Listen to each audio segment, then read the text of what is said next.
नमस्कार दोस्तों, एक बार फिर से स्वागत है आप सभी का केबी गुरुजी पर।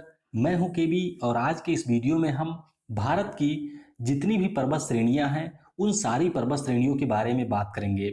इससे पहले मैंने एक वीडियो बनाया था जिसमें हमने भारत की सभी प्रमुख नदियों के बारे में बात किया था। आप में से बहुत सारे लोगों ने उस वीडियो को भी देखा होगा। जिन लोगों ने उस वीडियो को नहीं देखा है वह लोग जा करके डिस्क्रिप्शन बॉक्स में उस वीडियो की लिंक है, वहां से उस वीडियो को भी देख सकते हैं। तो इस वीडियो में हम लोग भारत की जितनी भी प्रमुख पर्वत श्रेणियां हैं उन सारी पर्वत श्रेणियों के बारे में जानेंगे। उनकी स्थिति कैसी है, उनका विस्तार कहां से कहां तक हुआ है इसके बारे में जानेंगे। उनकी सर्वोच्च चोटियों के बारे में जानेंगे। उनमें से कौन सी नदियां निकलती हैं उनके बारे में जानेंगे और उससे संबंधित जितने भी तथ्य हमारी परीक्षा के दृष्टिकोण से महत्वपूर्ण हैं उन सारे तथ्यों के बारे में जानेंगे। तो जैसा कि मैंने नदियों वाले वीडियो में आपसे कहा था कि इससे बेहतर वीडियो शायद ही आपको मिले, उसी प्रकार से मैं पर्वत श्रेणियों के वाले वीडियो में भी यह कह सकता हूं कि इससे बेहतर वीडियो शायद आपको यूट्यूब पर मिलेगा। तो चलिए अब हम लोग इस वीडियो की शुरुआत करते हैं। वीडियो अगर आपको पसंद आता है तो लाइक करके जरूर बताइएगा। चलिए सबसे पहले हम बात करेंगे भारत के पर्वतों के बारे में, यानी कि माउंटेन्स रेंजेस ऑफ इंडिया। तो भारत की पर्वत श्रेणियों को हम लोग कुल मिलाकर के दो भागों में बांट सकते हैं। पहला हमारा हो गया दक्षिण भारत के पर्वत, यानी कि जो हमारे साउथ इंडिया में माउंटेन रेंज है, हालांकि उनकी ऊंचाई कम है, उनको हम लोग पठारों की श्रेणी में भी रखते हैं। और उसके बाद में अगला हमारा हो गया उत्तर भारत के पर्वत। तो उत्तर भारत के पर्वत जिनमें हमारे हिमालय के पर्वत आते हैं। तो चलिए एक एक करके इन सबको पहले हम देख लेते हैं। शुरुआत हम लोग करेंगे दक्षिण भारत के पर्वतों से। दक्षिण भारत के पर्वतों में पहला हमारा अरावली पर्वत हुआ, दूसरा हमारा विंध्यन पर्वत हुआ, तीसरा हमारा सतपुड़ा पर्वत हुआ, चौथा हमारा पश्चिमी घाट हुआ, पांचवा हमारा पूर्वी घाट हुआ और छठा हमारा पलनी हिल हुआ या पलनी पर्वत भी जिसे हम लोग कहते हैं। तो इस प्रकार से दक्षिण भारत के हम लोग कुल मिलाकर के 6 पर्वत श्रेणियों के बारे में बात करेंगे। और एक बात मैं आपको बताना चाहूंगा कि नदियों वाले वीडियो की जो पीडीएफ थी वह आपको मिल गई होगी। इस वीडियो की पीडीएफ 3 से 4 दिनों के बाद मिलेगी, क्योंकि मैं चाहता हूं कि आप लोग इस वीडियो को एक पाठक के दृष्टिकोण से ही नहीं वरन एक आलोचक के दृष्टिकोण से भी देखें। अगर आपको लगता है कि कहीं पर कोई गलती हो गई है तो उसके बारे में आप लोग कमेंट सेक्शन में बता दीजिएगा, जिससे मैं पीडीएफ में उसको सुधार दूंगा और उसके बाद में पीडीएफ आपको दे दिया जाएगा। तो ये हमने दक्षिण भारत के पर्वत की बात की। अब हम बात करते हैं उत्तर भारत की। तो उत्तर भारत में पहला हमारा हुआ काराकोरम, दूसरा हमारा हुआ ट्रांस श्रेणी, तीसरा हमारा हुआ महान हिमालय जिसे हम लोग मिडिल हिमालय भी कहते हैं, चौथा हमारा ग्रेट हिमालय भी कहते हैं, चौथा हमारा हुआ मध्य हिमालय जिसे हम लोग मिडिल हिमालय भी कहते हैं, पांचवा हमारा हुआ शिवालिक और छठा हमारा हुआ पूर्वी श्रेणी। ध्यान रखिएगा पूर्वी घाट अलग है, दक्षिण भारत में ये हमारा पूर्वी घाट अलग है और उत्तर भारत में पूर्वी श्रेणी अलग है। कैसे अलग है ये हम लोग वीडियो में आगे देखेंगे। तो चलिए एक बार अब हम इनकी मैप पर लोकेशन भी देख लेते हैं। सबसे पहले हम बात करेंगे अरावली की। अरावली की स्थिति हमारी है गुजरात से लेकर के दिल्ली तक। उसके बाद में आगे हम बात करते हैं विंध्यन की। तो आप इसे भी मान सकते हैं गुजरात से लेकर के लगभग झारखंड तक यह फैला हुआ है। उसके बाद हमारा है सतपुड़ा। सतपुड़ा के बारे में अगर हम बात करें तो यह भी लगभग गुजरात से लेकर के झारखंड तक छत्तीसगढ़ तक फैला हुआ है। उसके बाद में हमारी पश्चिमी घाट हुई जो कि गुजरात से लेकर के केरल तक है। उसके बाद में हमारा पूर्वी घाट हुआ। पूर्वी घाट के ठीक नीचे हमारा है पलनी हिल। पलनी हिल, पूर्वी घाट और पश्चिमी घाट हमारे एक स्थान पर आकर के मिलते हैं। उसके बाद में हमारा अगला जो पर्वत है वह हमारा उत्तरी भारत का पर्वत है जिसका नाम है काराकोरम, जो कि हमारा जम्मू कश्मीर में है। उसके बाद में हमारा है ट्रांस हिमालय। ट्रांस के बाद में हमारा अगला पर्वत है बृहद हिमालय। बृहद के बाद में हमारा अगला पर्वत है मध्य हिमालय। मध्य के बाद में हमारा है शिवालिक श्रेणी। और हमारे उत्तर पूर्वी राज्यों में जो पर्वत श्रेणी है उसे हम लोग पूर्वी हिमालय या पूर्वी श्रेणी भी कहते हैं। इसमें बहुत सारी छोटी छोटी पर्वत श्रेणियां हैं, उनके बारे में हम लोग डिस्कस करेंगे। तो चलिए अब हम लोग शुरुआत करते हैं और बात करेंगे सबसे पहले अरावली पर्वत श्रेणी के बारे में। तो अरावली सबसे पहले देखते हैं कि इसका विस्तार कहां से कहां तक हुआ है। तो जैसा कि मैंने आपको बताया था कि गुजरात के हिम्मतनगर से लेकर के इसका विस्तार हुआ है कहां तक, जेएनयू दिल्ली तक, यानी कि दिल्ली तक इसका विस्तार है। अब इस पर्वत श्रेणी को हम लोग 3 भागों में डिवाइड करेंगे। तीन भाग कौन कौन से हुए? पहला हमारा हो गया जरगा श्रेणी, यानी कि गुजरात की तरफ से जब हम उत्तर की तरफ बढ़ेंगे तो पहली हमारी जो श्रेणी है इसे हम लोग कहेंगे जरगा श्रेणी। अगली हमारी है हर्षनाथ श्रेणी और आखिरी हमारी है दिल्ली श्रेणी। तो इस प्रकार से अरावली पर्वत को हम लोग तीन भागों में बांट देते हैं। अब कुछ इंपॉर्टेंट स्थान जो इस पर स्थित हैं उसके बारे में आइए हम लोग जान लेते हैं। ध्यान रखिएगा कि इसकी लंबाई 850 किलोमीटर के आसपास है। इसकी जो लंबाई है वह 850 किलोमीटर के आसपास है। हमारी जो जरगा श्रेणी है यहीं पर गुरु शिखर स्थित है। किसी भी पर्वत श्रेणी का सर्वोच्च शिखर कौन होता है इसके बारे में परीक्षाओं में पूछा जाता है। तो ध्यान रखिएगा कि अरावली का जो सर्वोच्च शिखर है जिसका नाम है गुरु शिखर, इसकी ऊंचाई लगभग 1700 मीटर के आसपास है। यह हमारा जरगा श्रेणी पर स्थित है। यहीं पर हमारा माउंट आबू स्थित है। माउंट आबू के बारे में आपने सुना होगा। माउंट आबू जो कि एकमात्र हिल स्टेशन है अरावली पर। ध्यान रखिएगा, माउंट आबू एकमात्र हिल स्टेशन है अरावली पर और यहीं से एक नदी निकलती है जिसका नाम है बनास नदी। बनास नदी हमारी माउंट आबू के पास से ही निकलती है। अब हम पहुंचते हैं हर्षनाथ श्रेणी पर। तो हर्षनाथ श्रेणी पर हमारी एक माइंस है, एक खान है जिसका नाम है जावर माइंस। उसके बाद में हर्षनाथ श्रेणी पर एक दूसरी माइंस है जिसका नाम है मकराना माइंस। मकराना के बारे में आप लोगों ने सुना होगा।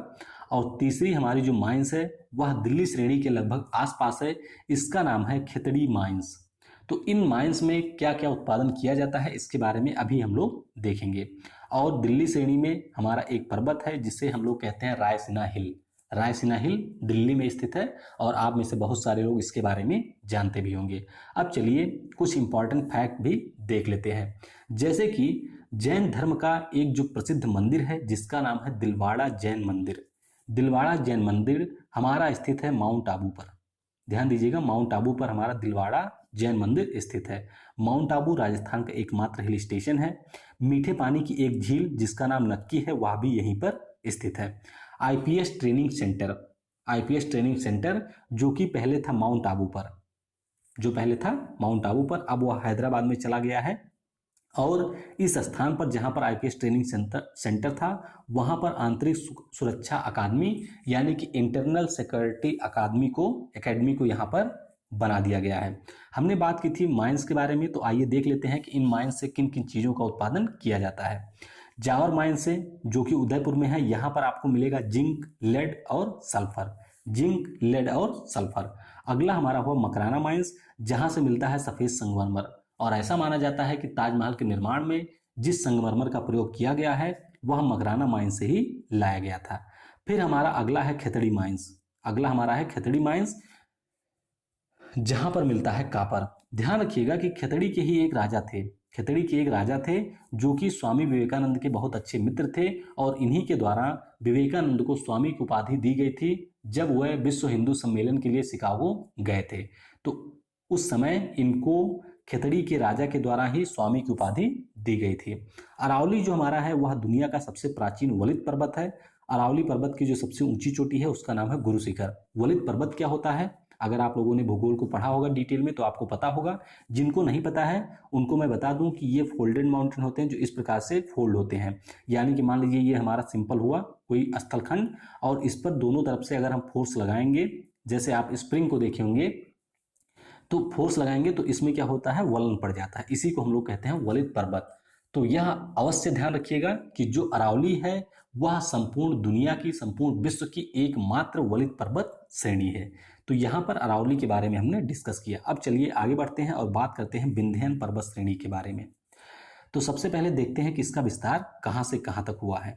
इसकी कुल लंबाई है लगभग 1200 किलोमीटर के आसपास और इसका विस्तार हुआ है गुजरात से लेकर के कहाँ तक, छत्तीसगढ़ तक। विंध्यन पर्वत श्रेणी को हम लोग 5 भागों में बांटेंगे। पहला हमारा हो गया गुजरात श्रेणी, अगला हमारा हो गया ग्वालियर श्रेणी जो कि पश्चिमी उत्तर प्रदेश और पश्चिमी मध्य प्रदेश में है। फिर हम बात करेंगे अगली श्रेणी जिसका नाम है भारनेर श्रेणी और यह हमारा पूर्वी उत्तर प्रदेश और पूर्वी मध्य प्रदेश में है। यानी कि अगर हम लोग विंध्यन पर्वत के बारे में बात करें तो आप यह कह सकते हैं कि जो हमारा विंध्यन पर्वत श्रेणी है यह लगभग उत्तर प्रदेश और मध्य प्रदेश के बॉर्डर पर स्थित है। आगे हमारा भारनेर श्रेणी के बाद में है कैमूर श्रेणी। कैमूर श्रेणी हमारा कहाँ पर स्थित है, बिहार में। और उसके बाद में हमारा है पारसनाथ श्रेणी, जो कि स्थित है झारखंड में। तो इससे स्पष्ट होता है कि जो हमारा विंध्यन पर्वत श्रेणी है उसका विस्तार गुजरात से लेकर के झारखंड तक हुआ है। इसको हम लोग 5 भागों में बांटते हैं। ये जो हमारी पर्वत श्रेणियां हैं ये पूर्ण रूप से सतत नहीं है और इनकी ऊंचाई भी बहुत ज़्यादा नहीं है। अब कुछ और चीज़ें इसके बारे में जान लेते हैं। जैसे कि जब हम ग्वालियर श्रेणी में जाते हैं तो यहाँ पर एक पर्वत है जिसका नाम है जनापांव हिल, जिसका नाम है जनापांव हिल, और यहीं से हमारी एक नदी निकलती है जिसका नाम है चंबल नदी। चंबल नदी जो कि यमुना की सहायक नदी है और इटावा के पास जा करके यह यमुना नदी में मिलती है। पिछले वीडियो में मैंने बताया था इसके बारे में, नदियों वाले वीडियो में, कि चंबल नदी यमुना की सहायक नदी है और यह इटावा के पास जा करके यमुना नदी में मिलती है। आगे हम बात करें तो भारनेर श्रेणी में एक जिला है जिसका नाम है पन्ना जिला। पन्ना जिला मुख्य रूप से प्रसिद्ध है किसके लिए? टाइगर के लिए, यानी कि बाघ के लिए और हीरे के लिए। यानी कि यहाँ पर एक खान है जहाँ से हीरो का उत्पादन किया जाता है। हीरो मतलब एक्टर नहीं, हीरो मतलब डायमंड, डायमंड का उत्पादन यहाँ पर किया जाता है। और अगर हम विंध्यन की सर्वोच्च चोटी के बारे में बात करें या हाईएस्ट माउंटेन पीक के बारे में बात करें, हाईएस्ट पीक के बारे में बात करें तो उसका नाम है पारसनाथ। ध्यान रखिएगा, अरावली का है गुरु शिखर और विंध्यन का है हमारा पारसनाथ। तो यहाँ पर विंध्यन के बारे में हमने जाना। अब आइए जानते हैं कि इसका निर्माण किस प्रकार से हुआ है। जैसा कि आप लोगों ने अगर भौतिक भूगोल पढ़ा होगा तो वहाँ पर आपको ज्वालामुखी के बारे में आइडिया होगा। तो जो हमारा विंध्यन पर्वत श्रेणी है इसमें से इसका जो पश्चिमी हिस्सा है वह लावा का बना हुआ है और बाकी जो हमारा हिस्सा है वह लाल बालू पत्थर का बना हुआ है, यानी कि रेड सैंड स्टोन का बना हुआ है। तो विंध्यन के बारे में कुछ चीजें और हम लोग जान लेते हैं। जैसे कि विंध्यन पर्वत श्रेणी उत्तर भारत और दक्षिण भारत के बीच एक सीमा बनाती है। यह एक प्रकार के ब्लॉक पर्वत का उदाहरण है। सभी प्रकार के बहुमूल्य खनिज विंध्यन श्रेणी पर मिलते हैं। पन्ना हीरा, बाघ संरक्षण और हिरन के लिए प्रसिद्ध है। तो यह मैंने आपको बताया था। ब्लॉक पर्वत क्या होता है, यहाँ पर आपको एक टर्म दिखा होगा ब्लॉक पर्वत। तो ब्लॉक पर्वत क्या होता है इसको हम लोग डिस्कस करेंगे, लेकिन उससे पहले हम लोग सतपुड़ा के बारे में जान लेते हैं। तो हम लोग बात करेंगे सतपुड़ा पर्वत श्रेणी के बारे में। तो आइए देखते हैं सतपुड़ा के बारे में। तो सतपुड़ा की अगर हम बात करें तो इसकी लंबाई लगभग 1100 किलोमीटर के आसपास है। इसको भी हम 5 भागों में विभाजित करेंगे। पहला हमारा हुआ राजपीपला श्रेणी, या इसे हम लोग राजपीपला रेंज भी कहते हैं। उसके बाद में अगला हमारा हुआ महादेव श्रेणी या महादेव रेंज, जो कि हमारा स्थित है पश्चिमी उत्तर प्रदेश में। ये हमारा स्थित है गुजरात के आसपास। महादेव श्रेणी के बाद में अगली हमारी है मैकाल श्रेणी। उसके बाद में अगला हमारा है सिहावा श्रेणी और सिहावा के बाद में अगला हमारा है राजमहल श्रेणी। तो यहाँ पर आपको देखने को मिला होगा कि राजपीपला श्रेणी हमारा गुजरात में है, महादेव श्रेणी पश्चिमी मध्य प्रदेश में है, मैकाल श्रेणी पूर्वी मध्य प्रदेश में है, सिहावा श्रेणी हमारा छत्तीसगढ़ में है और राजमहल श्रेणी हमारा झारखंड में है। तो इस प्रकार से सतपुड़ा को भी हमने 5 भागों में बांट दिया। लंबाई इसकी है 1100 किलोमीटर। अब हम चलते हैं महादेव श्रेणी पर।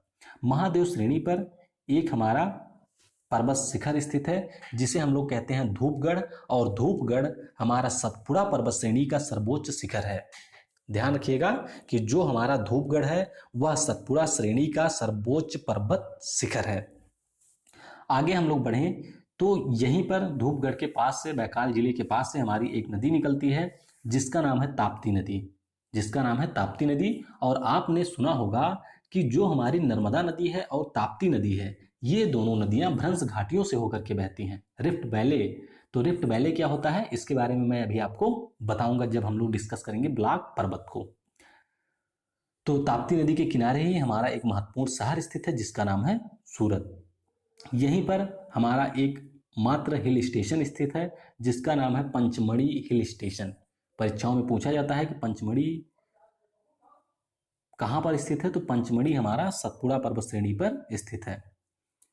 उसके बाद में जब हम पहुंचते हैं मैकाल श्रेणी पर तो यहाँ पर हमारा एक माउंटेन पीक है जिसका नाम है अमरकंटक। अमरकंटक के बारे में पिछले वीडियो में यानी कि नदियों वाले वीडियो में हम लोगों ने डिस्कस किया था। तो अमरकंटक से कौन सी नदियाँ निकलती हैं अभी एक बार हम लोग फिर से देखेंगे। झारखंड में जब हम पहुँचते हैं राजमहल श्रेणी पर तो यहाँ से हमारी एक नदी निकलती है स्वर्ण रेखा नदी, जो कि गंगा की सहायक नदी है। ध्यान रखिएगा, स्वर्णरेखा नदी गंगा की सहायक नदी है।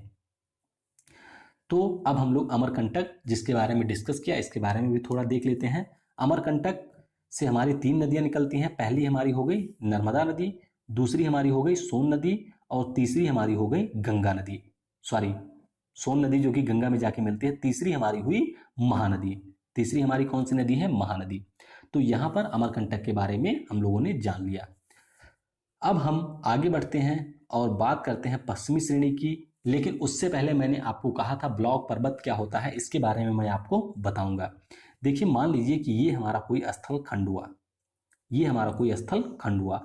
अब पृथ्वी के अंदर जो विभिन्न प्रकार के अंतर्जात बल काम करते हैं या बहिर्जात बल पृथ्वी के बाहर काम करते हैं, मान लीजिए कि इस बल के कारण जो हमारे यह बीच का हिस्सा है यह धंस गया, तो इस प्रकार से कुछ संरचना आप बनेगी।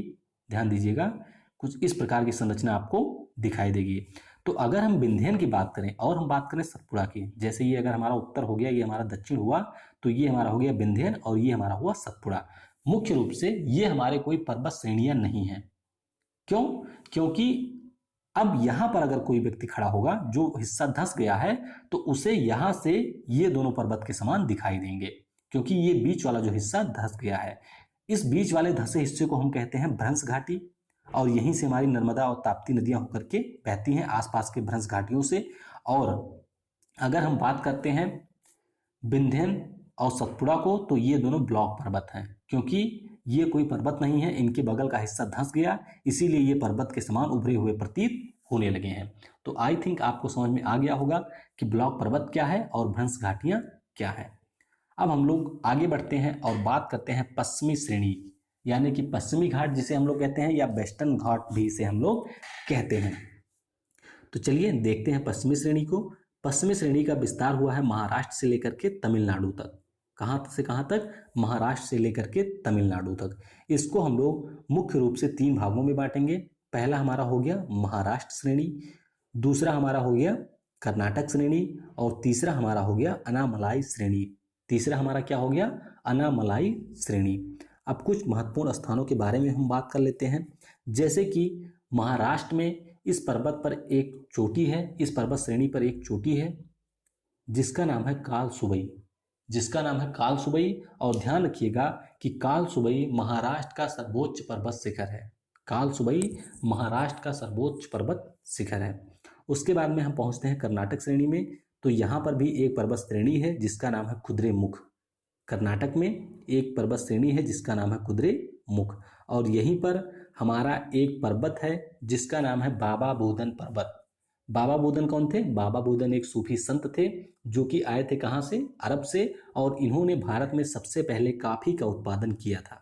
चिकमंगलौर डिस्ट्रिक्ट है कर्नाटक में, और वहीं पर बाबा बुदन के द्वारा सबसे पहले कॉफी का उत्पादन किया गया था।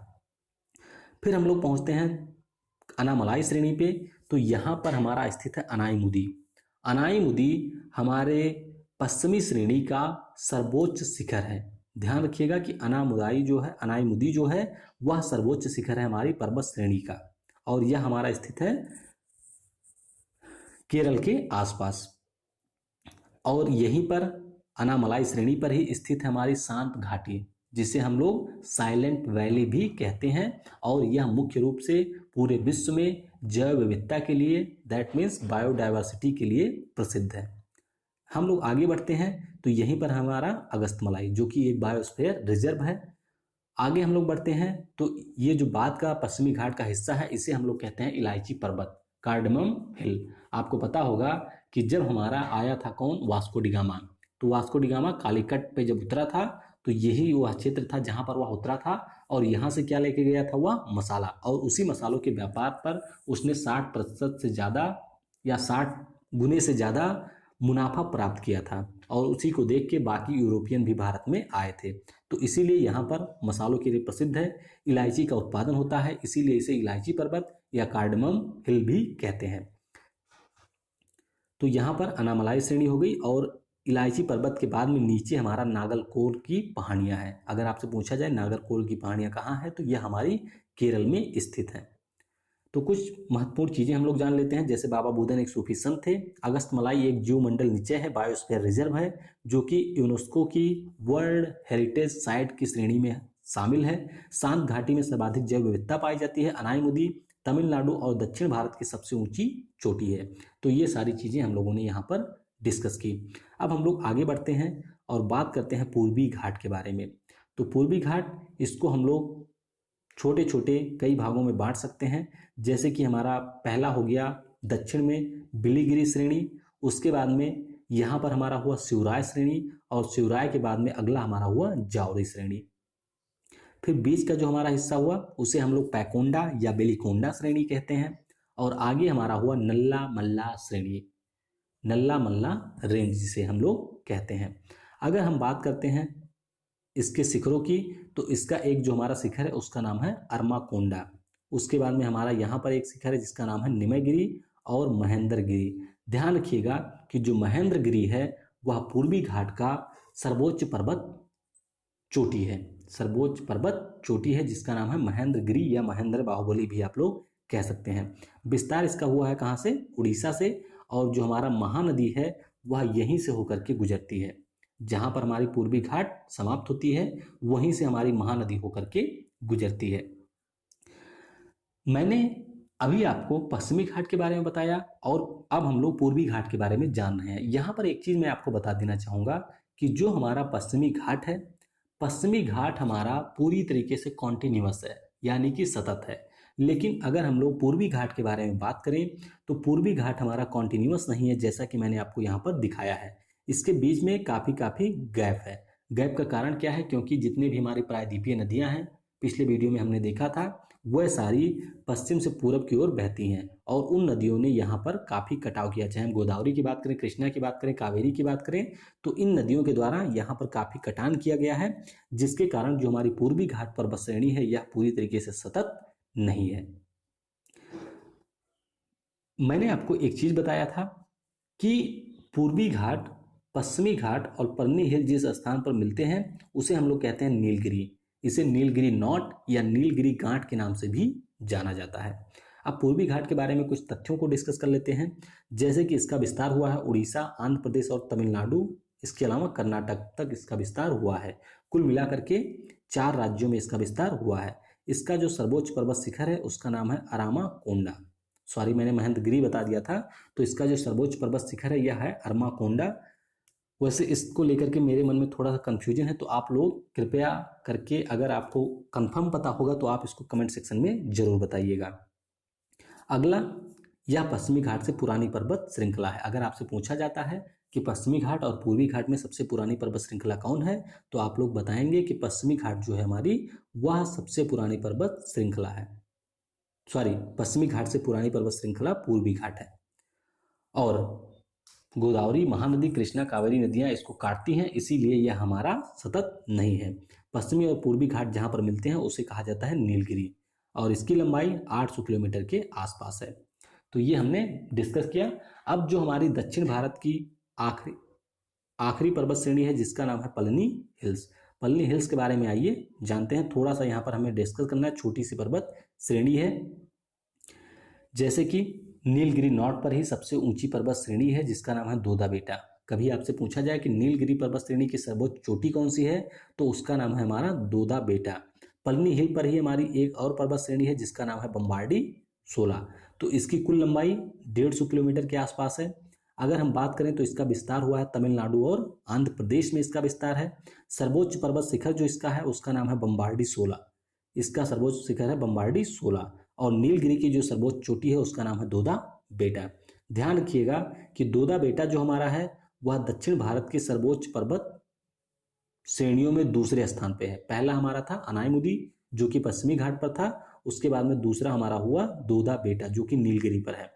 पलनी हिल्स पर ही 16 वन पाए जाते हैं। 16 फॉरेस्ट हमारा पलनी हिल पर ही पाया जाता है। यहाँ पर 2 जनजातियां भी निवास करती हैं जिनका नाम है टोडा और कोटा, जिनका नाम है टोडा और कोटा।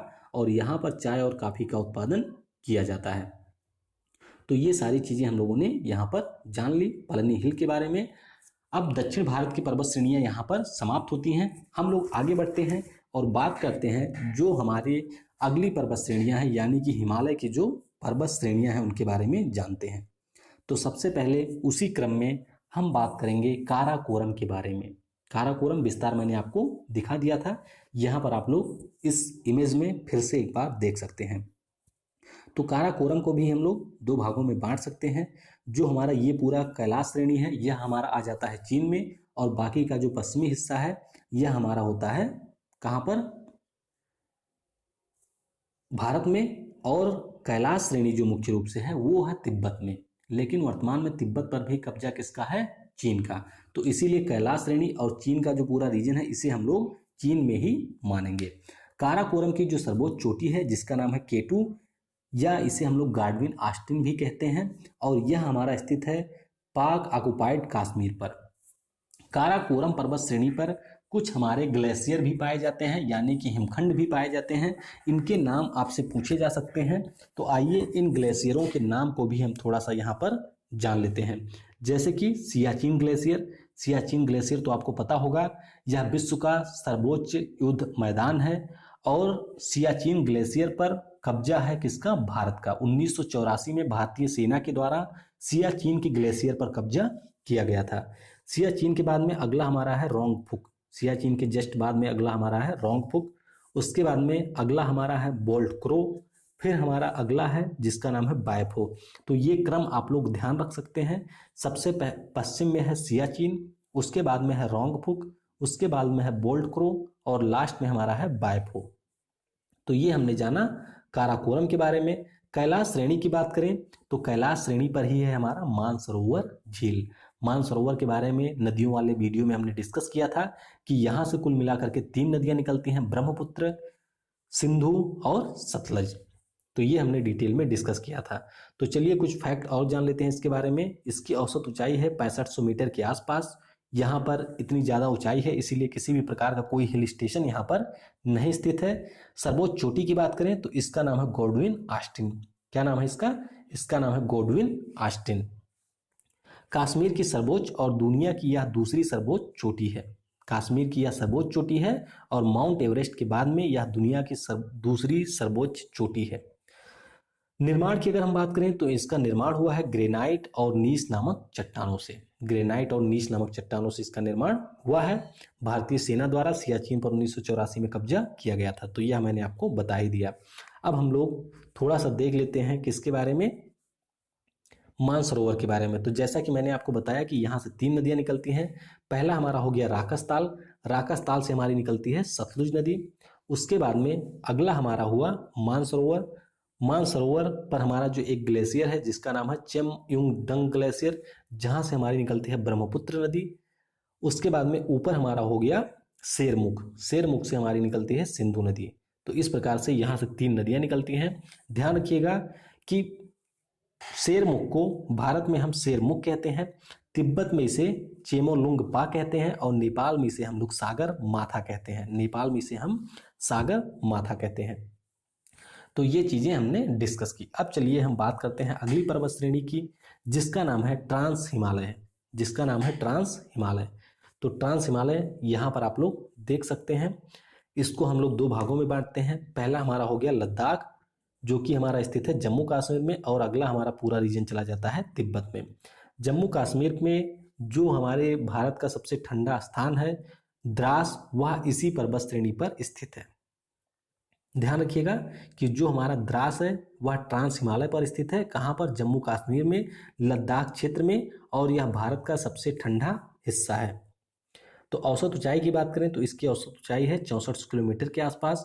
निर्माण भी इसका हुआ ग्रेनाइट और नीस शैलों से। चौड़ाई लगभग 40 किलोमीटर के आसपास है। भारत का जो सबसे ठंडा क्षेत्र है द्रास यहीं पर स्थित है। टेथिस सागर के अवसाद इसमें विद्यमान है। टेथिस सागर क्या है, जब हमारे पैंजिया में विखंडन हुआ था, महाद्वीपीय प्रवाह सिद्धांत अगर आप लोगों ने पढ़ा होगा, कि जिसे अल्फ्रेड वेगनर ने प्रतिपादित किया था। इन्होंने बताया था कि पहले पृथ्वी पर एक ही महासागर था जिसका नाम था पैंथालासा, और एक ही महाद्वीप था जिसका नाम था पैंजिया। तो पैंजिया में जब विखंडन हुआ था तो इसके बाद में ऊपर का हिस्सा हमारा था लारेंसिया, नीचे का था गोंडवाना लैंड, और इसके बीच में जो एक सागर का मुख खुला था उसका नाम था टेथिस सागर। तो ये हमारा था टेथिस सागर। तो इसी के कारण जो हमारा ट्रांस हिमालय है यहाँ पर टेथिस सागर के अवसाद भी मिलते हैं। और टेथिस सागर के अवसाद का मतलब क्या हुआ कि उस समय जो सागरीय जीव थे या जो वनस्पतियां थी उनके अवसाद यहाँ पर अभी मिलते हैं। तो ये हमारा हो गया ट्रांस हिमालय। ट्रांस हिमालय के बाद में जो हमारा अगला महत्वपूर्ण पर्वत श्रेणी है जिसका नाम है महान हिमालय, या जिसे हम लोग ग्रेट हिमालय या बृहद हिमालय भी कहते हैं। काफ़ी ज़्यादा महत्वपूर्ण है और काफ़ी ज़्यादा सवाल इससे पूछे भी जाते हैं। तो चलिए इसको भी हम लोग देख लेते हैं। काफ़ी लंबा पर्वत श्रेणी है यह, जिसका विस्तार है जम्मू कश्मीर से लेकर के अरुणाचल प्रदेश तक। तो कौन कौन से राज्यों से होकर के यह गुजरती है, सबसे पहले इसी के बारे में जान लेते हैं। तो जम्मू कश्मीर पश्चिम में, उसके बाद में हिमाचल, हिमाचल के बाद में उत्तराखंड, उत्तराखंड के बाद में हमारा हो गया नेपाल, नेपाल के बाद में यह पहुंचा सिक्किम में, सिक्किम के बाद में यह पहुंचा भूटान में, भूटान के बाद में यह हमारा पहुंच गया अरुणाचल प्रदेश में। अब हम चलते हैं जम्मू और कश्मीर पर। तो जम्मू कश्मीर पे इस पे एक पर्वत है जिसका नाम है नंगा पर्वत, जिसका नाम है नंगा पर्वत, एक पर्वत श्रेणी है। उसके बाद में हम पहुंचते हैं उत्तराखंड में। तो उत्तराखंड में बंदरपूंछ है और उसके अलावा एक हमारा दूसरा है नंदा देवी। ध्यान रखिएगा उत्तराखंड में दो पर्वत श्रेणियां हैं जिनमें एक है बंदरपूंछ जहां से हमारी यमुना नदी निकलती है और दूसरा हमारा है नंदा देवी। नेपाल में जब हम पहुंचते हैं तो नेपाल में महान हिमालय पर काफ़ी ऊंचे ऊंचे पर्वत शिखर हैं, जिनमें से हमारा पहला हो गया अन्नपूर्णा, उसके बाद में अगला हमारा हो गया धौलागिरी, उसके बाद में अगला हमारा हो गया लोत्से, लोत्से के बाद में अगला हमारा हो गया मकालू, और मकालू के बाद में अगला हमारा हुआ माउंट एवरेस्ट। माउंट एवरेस्ट महान हिमालय की सर्वोच्च पर्वत श्रेणी होने के साथ साथ दुनिया की भी सर्वोच्च पर्वत श्रेणी है। तो ये क्रम आप लोग ध्यान रख सकते हैं, एवरेस्ट के बाद में मकालू, मकालू के बाद में लोत्से, लोत्से के बाद में धौलागिरी और धौलागिरी के बाद में अन्नपूर्णा। तो ये हमारी हो गई। सिक्किम में जब हम जाते हैं तो यहाँ पर है कंचनजंगा, जो कि भारत की सर्वोच्च चोटी है कंचनजंगा। हालांकि कई बार आपके मन में कंफ्यूजन हो सकता है केटू को लेकर के, केटू भी कई जगहों पर लिखा होता है, लेकिन अगर हम बात करते हैं केटू की तो वह हमारा स्थित है पीओके में। पीओके जो कि पाक ऑक्युपाइड कश्मीर है, उस पर कब्जा कर लिया था पाकिस्तान की सेना ने। कब? जब हमारा भारत आज़ाद हुआ था 1947 में। उसके बाद में 1948 में जो हमारे कश्मीर का 1/3 रीजन है उस पर कब्जा कर लिया था पाकिस्तान ने। तो पीओके में स्थित है, इसीलिए कंचनजंगा को ही हम भारत की सर्वोच्च चोटी मानेंगे। अरुणाचल प्रदेश की अगर हम बात करें तो यहाँ पर एक पर्वत चोटी है जिसका नाम है नामचा बरुआ, और नामचा बरुआ हमारे भारत की सबसे पूर्व में स्थित पर्वत चोटी है। तो ये हमने जाना महान हिमालय के बारे में। अब हम लोग थोड़ा सा चलते हैं जम्मू कश्मीर में। जम्मू कश्मीर में हमारे इस हिमालय पर कुछ घास के मैदान पाए जाते हैं जिन्हें हम लोग कहते हैं रूपसू घास, और जो इसके दक्षिण में है उसे हम लोग कहते हैं देवसाई घास। ध्यान रखिएगा कि महान हिमालय के जो उत्तर में हमारे घास के मैदान है उसे हम लोग रूपसू कहते हैं, और जो इसके दक्षिण में है उसे हम लोग देवसाई कहते हैं। तो महान हिमालय के बारे में कुछ तथ्य जान लेते हैं, जैसे कि इसकी लंबाई है 2400 किलोमीटर के आसपास, औसत ऊंचाई इसकी भी 6000 मीटर है, इसीलिए यहाँ पर भी कोई हिल स्टेशन नहीं है। ग्रेनाइट और नीस शैलों से इसका भी निर्माण हुआ है। उसके बाद में दुनिया के जो 10 सबसे ऊंचे पर्वत शिखर हैं वह महान हिमालय पर ही स्थित हैं। कुछ के नाम आप यहाँ पर देख सकते हैं, जैसे कि एवरेस्ट, कंचनजंगा, मकालू, धौलागिरी और अन्नपूर्णा। तो आप लोग नाम ध्यान रख सकते हैं, रटने की जरूरत नहीं है। अगर आप लोग चाहें तो इसके नाम को ध्यान रख सकते हैं, एवरेस्ट, कंचनजंगा, मकालू, धौलागिरी और अन्नपूर्णा। अब हम लोग आगे चलते हैं और बात करते हैं महान हिमालय और काराकोरम के बारे में। तो महान हिमालय और काराकोरम के बीच में एक ठंडा मरुस्थल स्थित है। कौन सा मरुस्थल है इसके बारे में हम आगे जानेंगे। हिमालय पर चढ़ाई करने वाली पहली जो भारतीय महिला थी उनका नाम था बछेंद्री पाल। ध्यान रखिएगा परीक्षाओं में पूछा जाता है। और प्रथम महिला जिन्होंने इस पर चढ़ाई की थी उनका नाम था जुंको तापेई। ध्यान रखिएगा कि अगर आपसे पूछा जाए कि प्रथम भारतीय महिला तो वो बछेंद्री पाल थी, लेकिन अगर ओवरऑल हम लोग विश्व के दृष्टिकोण से देखें तो पहली महिला थी जुंको ताबेई, जो कि एक जापानी महिला थी। इसके अलावा 7 महाद्वीपों के सर्वोच्च शिखर पर चढ़ने वाली प्रथम महिला भी जुंको ताबेई थी। तो यहाँ पर हम लोगों ने डिस्कस किया महान हिमालय के बारे में। अब हम लोग बात करेंगे मध्य हिमालय या मिडिल हिमालय के बारे में। तो यहाँ पर आप लोग देख सकते हैं ये हमारा हो गया मध्य हिमालय, और इसमें जो हमारी सबसे पश्चिमी पर्वत श्रेणी है जो कि स्थित है जम्मू कश्मीर में उसका नाम है पीर पंजाल श्रेणी। उसका नाम है पीर पंजाल श्रेणी। पीर पंजाल जो कि स्थित है जम्मू में। उसके बाद में हम आगे पहुंचते हैं हिमाचल में। तो हिमाचल में इसका नाम है धौलाधर श्रेणी। हिमाचल में इसका नाम है धौलाधर श्रेणी। फिर हम पहुंचते हैं कहाँ पर, उत्तराखंड में, जहाँ पर यह दो भागों में डिवाइड है। एक तो हमारा है गढ़वाल श्रेणी, एक ही भाग है जिसका नाम है गढ़वाल श्रेणी। फिर हम पहुंचते हैं नेपाल में। नेपाल में इसे हम महाभारत श्रेणी कहते हैं। उसके बाद में हम आगे पहुंचते हैं भूटान में, सिक्किम में, तो वहाँ पर इसे मिसमी श्रेणी कहते हैं। और आगे हम बढ़ते हैं भूटान में, और उसके बाद में हमारा पहुंच जाता है अरुणाचल प्रदेश में। तो इस प्रकार से आपने देखा कि जम्मू कश्मीर में इसे पीर पंजाल कहते हैं, हिमाचल में इसे धौलाधर कहते हैं, उत्तराखंड में गढ़वाल कहते हैं, नेपाल में महाभारत कहते हैं, सिक्किम में मिसमी कहते हैं, भूटान में इसे कुछ नहीं कहते हैं, अरुणाचल प्रदेश में इसे डफला या अभोर श्रेणी भी कहते हैं। तो यहाँ पर मैं आपको कुछ चीज़ें बताना चाहूँगा जो कि आपकी परीक्षा के दृष्टिकोण से बहुत ही ज़्यादा महत्वपूर्ण है। कई बार परीक्षाओं में ये पूछी जाती हैं। ऊपर हमारा हो गया काराकोरम, ऊपर हमारा हो गया काराकोरम। उसके बाद में हमारा हुआ लद्दाख, जो कि हिस्सा है ट्रांस हिमालय का। लद्दाख के नीचे है जास्कर, जो कि महान हिमालय का हिस्सा है, और इसके ठीक नीचे है पीर पंजाल, जो कि हमारा इस हिस्सा है लघु हिमालय का। तो इसके बारे में मैंने आपको बता दिया है। क्रम आपसे पूछा जा सकता है कि उत्तर से दक्षिण इनके क्रम को बताइए, परीक्षाओं में पूछा भी गया है, इसीलिए मैंने आपको इसको अलग से बता दिया कि सबसे उत्तर में है काराकोरम, उसके बाद में है लद्दाख जो कि ट्रांस हिमालय का हिस्सा है, फिर हमारा है जास्कर जो कि महान हिमालय का है, और ठीक उसके नीचे है पीर पंजाल जो कि हमारा हिस्सा है लघु हिमालय का। और जास्कर और पीर पंजाल के बीच में ही हमारी कश्मीर की घाटी स्थित है। अब हम लोग आगे चलते हैं, कुछ इसके बारे में तथ्यों के बारे में जान लेते हैं। जैसे कि इसकी औसत ऊंचाई 3800 से 4500 मीटर के आसपास है, इसीलिए इस पर हमारे हिल स्टेशन स्थित हैं। हिमालय के जितने भी हिल स्टेशन हैं वह हमारे मध्य हिमालय पर ही स्थित हैं। इसका निर्माण बेसाल्ट और शिस्ट की चट्टानों से हुआ था। महान हिमालय और पीर पंजाल के बीच में ही विश्व प्रसिद्ध कश्मीर घाटी, जिसके बारे में मैंने आपको बताया, और डल झील, डल लेक भी इसी के बीच में स्थित है। आगे हम बात करें तो कश्मीर हिमालय करेवा के लिए भी प्रसिद्ध है। यहाँ जाफरान की खेती की जाती है। तो करेवा क्या होता है? कश्मीर हिमालय में अनेक दर्रे जैसे करेवा, हिमनद, चिकनी मिट्टी और दूसरे पदार्थों के हिमोड़ पर मोटी परत होती है। जो हमारे हिमखंड होते हैं, जाहिर सी बात है ऊंचाई है तो यहाँ पर हिमखंड पाए जाएंगे, चिकनी मिट्टी होगी, और इनके ऊपर जो बर्फों की पूरी परत जमी होती है उसी को हम लोग कहते हैं करेवा। तो करेवा जो कि प्रसिद्ध है जाफरान की खेती के लिए। अगला हमारा हुआ कि जम्मू और कश्मीर की जो राजधानी है श्रीनगर, वह स्थित है कहाँ पर? झेलम नदी के किनारे। तो यहाँ पर हम लोगों ने इन चीज़ों के बारे में जाना। अब मैं आपको एक विशिष्ट चीज़ बताने जा रहा हूँ। हम यहाँ पर ऊंचाई की तुलना करेंगे, यानी कि भारत के मैदानी भाग से लेकर के हम जो हिमालय की विभिन्न पर्वत श्रेणियाँ हैं वहाँ से लेकर के पूरे चीन तक इसकी ऊंचाई की थोड़ी सी तुलना करेंगे। तो ध्यान रखिएगा, ये हमारा दक्षिण का हिस्सा हुआ, यहाँ पर ये हमारा दक्षिण हुआ और ये हमारा उत्तर हुआ।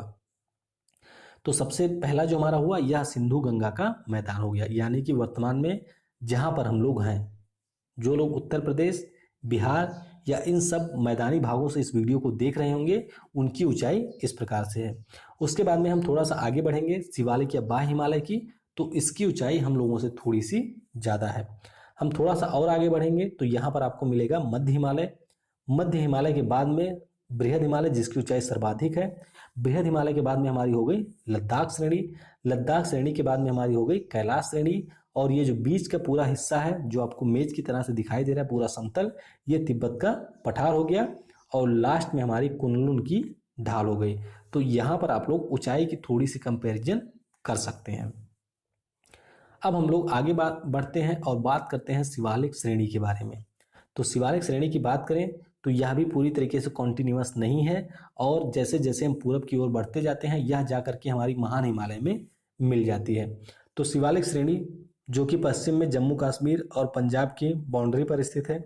उसके बाद में आगे बढ़ते हैं तो यह हिमाचल और पंजाब में स्थित है। फिर हम लोग आगे बढ़ते हैं तो उत्तराखंड में ये प्रवेश करती है। उत्तराखंड के बाद में नेपाल और उत्तर प्रदेश और बिहार की बाउंड्री पर यह स्थित है। उत्तर प्रदेश में इसे हम लोग कहते हैं चुड़िया मुड़िया रेन या चुड़िया मुड़िया श्रेणी।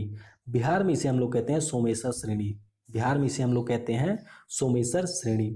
फिर हम लोग आगे बढ़ते हैं सिक्किम में। सिक्किम के बाद में अगला जो हमारा हिस्सा है वह पहुंचता है भूटान में, और भूटान के बाद में फाइनली हम पहुंचते हैं असम में। तो इस प्रकार से इसका विस्तार जम्मू कश्मीर से लेकर के असम तक हुआ है। शिवालिक श्रेणी के आइए नामों के बारे में जान लेते हैं। जैसे कि इसे हम लोग बाह्य या उप हिमालय भी कहते हैं। क्यों? देखिए, अगर हम हिमालय की बात करें तो कुछ इस प्रकार से इसका विस्तार हुआ है। और हिमालय की जो पर्वत श्रेणियां हैं, जैसे कि हमारी हो गई पहले ट्रांस हिमालय, महान हिमालय, मध्य हिमालय और शिवालिक। तो इस प्रकार से अगर ये कर्व के फॉर्म होंगी तो इनका सेंटर यहाँ पर होगा। तो जो सबसे नज़दीक है वो आंतरिक हिमालय हुआ, और जैसे जैसे हम दूर जाएंगे तो वो हमारे बाह्य हिमालय हुए। तो इसीलिए इसे हम बाह्य या उप हिमालय भी कहते हैं। जैसा कि मैंने आपको बताया कि यह पूरी तरीके से सतत नहीं है। इसका निर्माण बालू, मिट्टी और पत्थर से हुआ है, और इसकी औसत ऊंचाई जो है वह 1800 से 2000 मीटर के आसपास है। तो आज के हमारे इस वीडियो की जो आखिरी पर्वत श्रेणी है उसका नाम है पूर्वी हिमालय या पूर्वी श्रेणी। तो इस प्रकार से कुछ इसका विस्तार हुआ है। आइए इसको भी हम लोग देख लेते हैं। जैसे कि इसका विस्तार हुआ है अरुणाचल प्रदेश में, जहां पर इसे पटकाई बम श्रेणी कहते हैं। अरुणाचल प्रदेश के बाद में अगला हिस्सा आता है नागालैंड में। नागालैंड में इसे हम लोग कोहिमा श्रेणी या नागा पहाड़ियाँ भी कहते हैं। नागालैंड के बाद में आगे हम बढ़ते हैं मणिपुर में। तो मणिपुर में इसे हम लोग मणि हिल्स कहते हैं। मणिपुर के बाद में अगला हिस्सा आता है मिजोरम में। मिजोरम में इसे हम लोग मिजो हिल्स कहते हैं। उसके बाद में बाकी का हिस्सा जो हमारा है वह त्रिपुरा में है, जिसे हम लोग त्रिपुरा हिल्स कहते हैं। जिसे हम लोग त्रिपुरा हिल्स कहते हैं। पटकाई बम श्रेणी पर ही हमारी एक पर्वत चोटी स्थित है जिसका नाम है दफाबम। जिसका नाम है दफाबम। नागालैंड में एक पर्वत श्रेणी है जिसका नाम है सारामती। और ध्यान रखिएगा कि सारामती हमारी पूर्वी हिमालय की सर्वोच्च पर्वत श्रेणी है, जो कि स्थित है कहाँ पर? नागालैंड में। और मिजोरम में एक पर्वत चोटी है जिसको हम लोग नीली पहाड़ी भी कहते हैं। मिजोरम में इसे नीली पहाड़ी भी कहते हैं। तो कुछ यहाँ पर इंपॉर्टेंट लाइंस जिनको हम लोग देख लेते हैं। जैसे कि लंबाई इसकी 1100 किलोमीटर के आसपास है। निर्माण इसका हुआ है लाल बालू पत्थर से। यह भारत और म्यांमार के बीच में सीमा बनाती है, और जो इसकी सर्वोच्च चोटी है वह है सारामती। तो इस वीडियो में हम लोगों ने इन सारी चीज़ों के बारे में डिस्कस किया, भारत की सभी पर्वत श्रेणियों के बारे में डिस्कस किया। जल्द ही एक वीडियो आएगी जिसमें हम लोग भारत के भूगोल से संबंधित जितने भी परीक्षा के दृष्टिकोण से महत्वपूर्ण चीज़ें हैं उनको डिस्कस करेंगे। यानी कि वह एक समग्र वीडियो होगा जिसमें हम लोग भारत के भूगोल से जितनी भी महत्वपूर्ण चीज़ें हैं उनको डिस्कस करेंगे। तो इस वीडियो में फिलहाल के लिए इतना ही। आपने अपना समय दिया उसके लिए आप सभी को बहुत बहुत धन्यवाद। Thanks for listening. जय हिंद, जय भारत।